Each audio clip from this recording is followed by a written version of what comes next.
Halo semua, saya Dr. Adam Maulana. Liang telinga merupakan salah satu bagian tubuh yang memiliki sistem pertahanan alami yang sangat baik.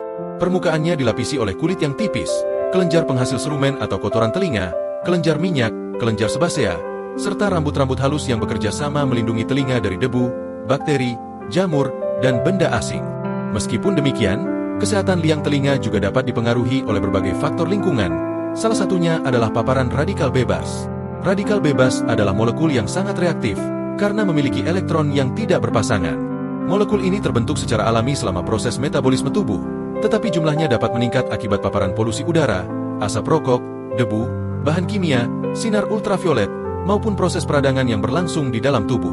Dalam jumlah yang seimbang, radikal bebas memiliki fungsi penting sebagai bagian dari sistem imun untuk membantu melawan bakteri dan mikroorganisme penyebab penyakit. Namun, apabila produksinya berlebihan dan melebihi kemampuan antioksidan tubuh untuk menetralisirnya, akan terjadi kondisi yang dikenal sebagai stres oksidatif. Pada liang telinga, stres oksidatif dapat memengaruhi kesehatan kulit yang melapisi saluran telinga. Kulit liang telinga merupakan jaringan yang sangat tipis dan sensitif, sehingga lebih rentan mengalami kerusakan apabila terpapar radikal bebas dalam jumlah berlebihan. Molekul-molekul reaktif tersebut dapat menyerang membran sel, protein, dan lemak penyusun jaringan kulit melalui proses yang disebut peroksidasi lipid, yaitu kerusakan pada lapisan lemak yang membentuk membran sel. Ketika membran sel mengalami kerusakan, kemampuan kulit untuk mempertahankan kelembapan dan melindungi jaringan di bawahnya akan menurun. Akibatnya, kulit menjadi lebih kering, mudah mengalami iritasi, bahkan lebih rentan mengalami luka-luka kecil yang seringkali tidak disadari oleh penderitanya. Kerusakan lapisan pelindung kulit ini memiliki dampak yang cukup besar terhadap kesehatan liang telinga. Salah satu fungsi utama kulit liang telinga adalah sebagai barrier atau penghalang alami terhadap masuknya bakteri, jamur, maupun partikel asing. Apabila barrier tersebut terganggu, mikroorganisme lebih mudah menembus lapisan kulit dan berkembang biak, terutama apabila lingkungan liang telinga dalam keadaan lembab.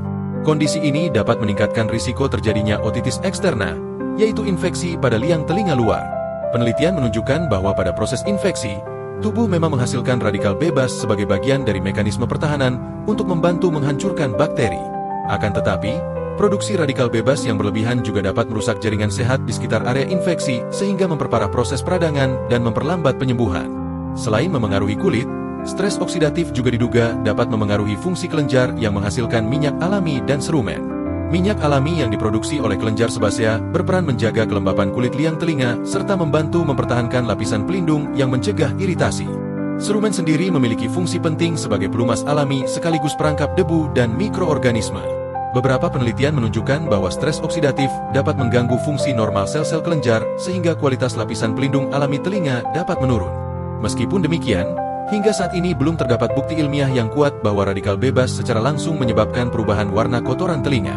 Warna serumen lebih banyak dipengaruhi oleh proses oksidasi akibat paparan udara, usia serumen, komposisi pigmen, serta pencampuran dengan debu atau partikel dari lingkungan.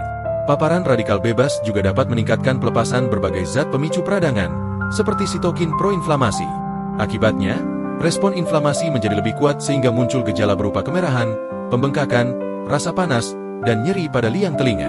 Pada penderita yang telah mengalami infeksi, stres oksidatif dapat memperlambat regenerasi jaringan sehingga proses penyembuhan berlangsung lebih lama dibandingkan pada kondisi normal. Oleh karena itu, keseimbangan antara produksi radikal bebas dan kemampuan antioksidan tubuh menjadi faktor penting dalam menjaga kesehatan jaringan telinga.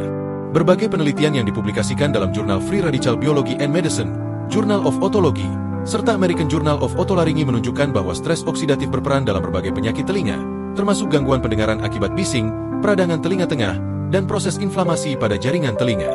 Meskipun bukti mengenai peran langsung radikal bebas terhadap otitis eksterna masih terus diteliti, sebagian besar penelitian sepakat bahwa stres oksidatif dapat memperburuk kerusakan jaringan dan memperpanjang proses inflamasi ketika infeksi telah terjadi. Oleh karena itu, menjaga kesehatan liang telinga tidak hanya dilakukan dengan membersihkan telinga secara benar, tetapi juga dengan mengurangi paparan faktor-faktor yang meningkatkan produksi radikal bebas. Menghindari asap rokok, mengurangi paparan polusi dan debu berlebihan, menggunakan alat pelindung saat bekerja di lingkungan berdebu, menerapkan pola makan yang kaya antioksidan dari buah dan sayuran, serta menghindari kebiasaan memasukkan cotton bud atau benda tajam ke dalam telinga merupakan langkah sederhana yang dapat membantu mempertahankan kesehatan liang telinga. Pada akhirnya, keseimbangan antara sistem pertahanan alami telinga, produksi serumen yang normal, serta kemampuan tubuh mengendalikan stres oksidatif merupakan kunci utama dalam menjaga fungsi pendengaran tetap sehat sepanjang hayat.